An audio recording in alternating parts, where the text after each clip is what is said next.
नमस्ते जी। तो आज हम फिर से सज धज के चमचमा के निकल गए हैं बाहर और हम ऑन द वे हैं। ये वाया करोल बाग की तरफ है और हम यही डिस्कस कर रहे हैं कि इतनी ऊंची बिल्डिंग दिल्ली के अंदर कैसे आ सकती है। ये तो यूजुअली हम नोएडा और गुड़गांव में देखते हैं, बट देन यहाँ पे इतनी ट्रैफिक होती होगी। आई मीन इतनी बड़ी बड़ी बिल्डिंग, बट उसकी डेफिनेटली उसके बहुत सारे एग्जिट्स होते होंगे, बट फिर भी वन ऑफ द एग्जिट इधर थी जो कि बहुत ट्रैफिक वाले जोन में थी।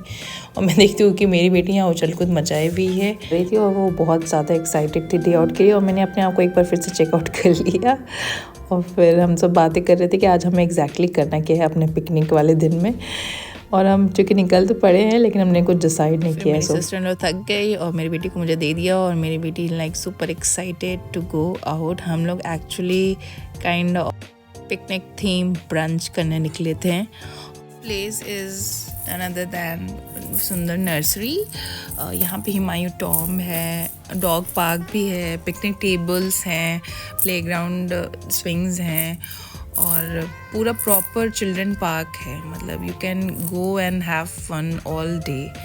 तो हम वहीं जा रहे हैं। अब चूँकि हम जाते जाते दिल्ली में हमें रेंज रोवर और पोर्शे ना दिखे, ऐसा तो हो ही नहीं सकता। तो मैंने सोचा चल इसे भी रिकॉर्ड कर ही लेती हूँ। मतलब ये तो मज़ा ही आ जाता है इन गाड़ियों को देख के।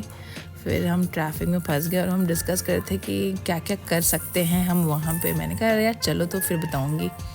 फिर हमने गाड़ी पार्क की और हमने यहाँ पे एंट्री की। यहाँ पे एक्चुअली पहले इसको फैब कैफ़े करके आया था जहाँ पे हम पार्किंग किए हैं, बट अब ये कैफ़े चेंज हो के अब ये साउथ इंडियन कैफ़े हो गया बेसिकली।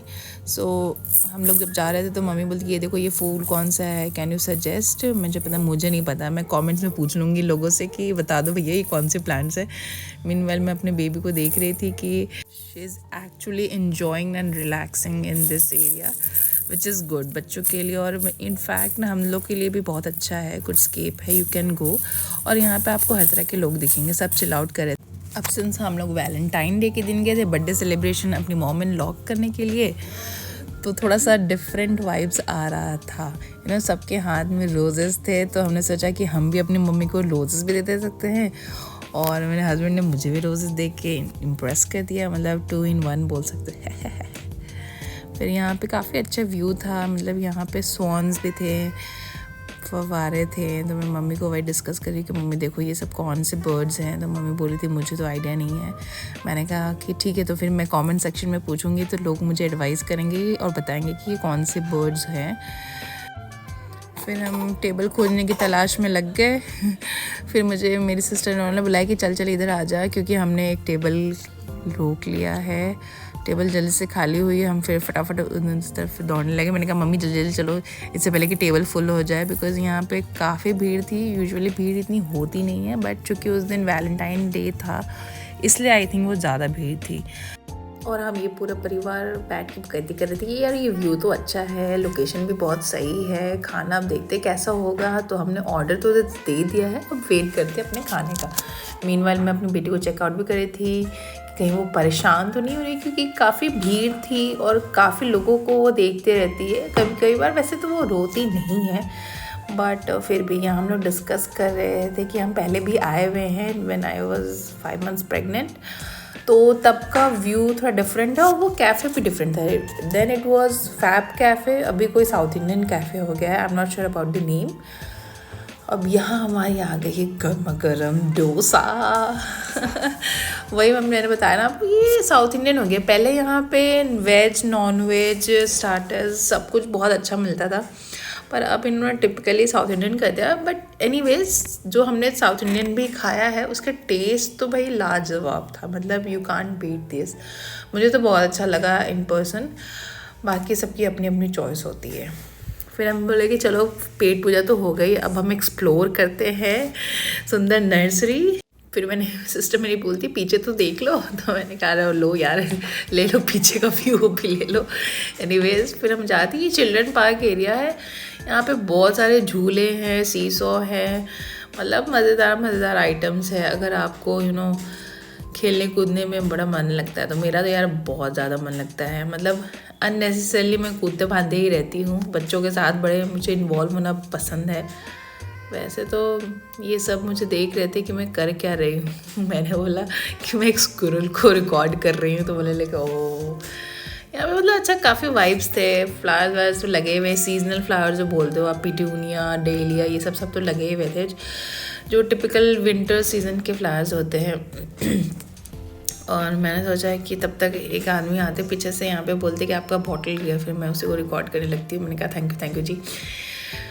फिर हम वही आगे जाते हैं, यहाँ पे हमें एक अच्छा सा लोकेशन दिखता है। फिर लोकेशन से ज़्यादा मुझे झूला दिख गया जो कि फ्री था, यानी काफ़ी यहाँ पे झूला अवेलेबल है, बट देन सब पे लाइन लगी हुई है झूला झूलने के लिए, रील्स बनाने के लिए। बट समहाउ मुझे ये फ्री मिल गया यहाँ पे, तो मैंने बिना टाइम गवाए मैंने झूला स्टार्ट कर दिया। और मैंने तब तक झूली जब तक मुझे लोग घूरने ना लगे, and it was fun actually. फिर मैंने बोला पतिदेव को, यार थोड़ा सा धक्का जो मार दो यार, झूला झुलवा दो थोड़ा और तेज़, क्योंकि पाँव से जब करना होता तो वो उतना परफेक्टली हो नहीं पाता है। तब तक मैंने सोचा चलो यार। फिर मैंने अपनी मदर इन लॉ को भी बुलाया, फिर सिस्टर इन लॉ को भी बुलाया। पहले तो वो लोग थोड़ा शाई फील कर रहे थे, मैंने कहा अरे कर लो। तब तक मैं अपने आप को चेकआउट करने लगी कि मैं सच में पागल तो नहीं दिख रही हूँ कि लोग मुझे ऐसे घूर के देख रहे हैं, क्योंकि उसके बाद मैंने देखा कि जब मेरी सिस्टर इन लॉ कर रही थी तो यहाँ बहुत सही हवा चल रहा था, मतलब कि इनफैक्ट आज का वेदर भी इतना सुंदर और सुहाना था। फिर तब तो मैंने कहा कि यार बर्थडे गर्ल तो रह गई। फिर बर्थडे गर्ल जो कि है मेरी मम्मी इन लॉ, मैंने कहा आओ आपको भी झूला झुलाती हूँ, क्योंकि हम सबके अंदर एक इनर चाइल्ड होता है। पहले तो मम्मी इन लॉ बहुत शाई फील कर रही थी कि नहीं यार क्या कोई बोलेगा। मैंने कहा यहाँ कोई आपको जानता नहीं, कोई पहचानता नहीं, बस झूलो, अपने को एंजॉय करना चाहिए बस। साथ में हम लोग हैप्पी बर्थडे भी गा दे रहे थे, तो उनको थोड़ा ऑकवर्ड सा फील हो रहा था। तब तक मैं देखती हूँ कि मेरे हस्बैंड मेरे बेबी को लेके वॉक कराने लगे। वहाँ पे एक हिमायू टॉम भी है। यहाँ पे हमने कुछ गुड लोकेशन हमने पाया, तो हमने चलो फ़ोटोज़ भी ले लेते हैं, सीन कैप्चर भी कर लेते हैं। और हम सब भी खड़े हो गए सनसनाती हवाओं के बीच में। एंड फाइनली हम जिसके लिए आए थे पिकनिक मनाने के लिए, तो हमें भी कोई एक छोटा मोटा सा सही सा स्पॉट मिल गया जहाँ पे हम आराम से बैठ के मम्मी का बर्थडे भी सेलिब्रेट कर सके और वैलेंटाइन भी। बट देन हमें लगा कि वैलेंटाइन तो नहीं हो पाएगा, इस बीच थोड़ा आराम ही कर लेते। पहले तो आराम ही कर लेते, क्योंकि हम ना खा के इतना ज़्यादा थोड़ा सा टायर्ड से हो गए थे। देसीपन हमारा आ ही जाता है। फिर हम लोग ने मम्मी का कैंडल्स केक्स कटिंग किया। फिर मम्मी ने हमें बोला कि चलो हम लोग घूमते हैं। वहाँ पे कुछ ना कुछ इवेंट्स और ऐसे मेले टाइप का कुछ ना कुछ लगे रहता है ऑल टाइम। तो वहाँ पे हम चेकआउट कर रहे थे कि हमारे लिए कुछ है भी ये नहीं है। तो हम देखते कि स्मूर का ऐसे ही लोकेशन लगा हुआ था, और यहाँ पे हमको जाएंगा दिखा। हमने जाएंगा इतनी दूर तक बना लिया था, मतलब हम और मेरी सिस्टर हम दोनों खेल रहे थे कि कंपटीशन लगाते थे, देखते कौन सबसे हाईएस्ट तक ले जाएगा इसको। बट देन हमने सोचा कि यार अगर गिर गया तो यहाँ चोपा बन जाएगा। फिर हम देखते कि मेरे हस्बैंड मेरी बेबी को ऐसे कूदम मचा रहे थे, मतलब she is literally very enjoying there. फिर मैं भी उसको कैप्चर करने के लिए आ गई कि अरे मुझे भी इस बॉल्स के अंदर कूदना है। तो देन इज सेइंग कि यार वो बेबी है, she is only 6 months old. So yeah that's it. ये सारे फ़ोटोज़ हैं। मम्मी का बर्थडे सेलिब्रेशन भी हो गया, हमने वैलेंटाइन डे भी मना ली। मेरे हस्बैंड मुझे रोज़ भी दे दिए, और हमने एक्स्ट्रा रोजेस लाए थे, मम्मी को भी दे दिया। और हमने विद इन उसमें सारी फ़ोटोज़ भी क्लिक करवा ली और खूब मज़े किए। मतलब it's a perfect family day out.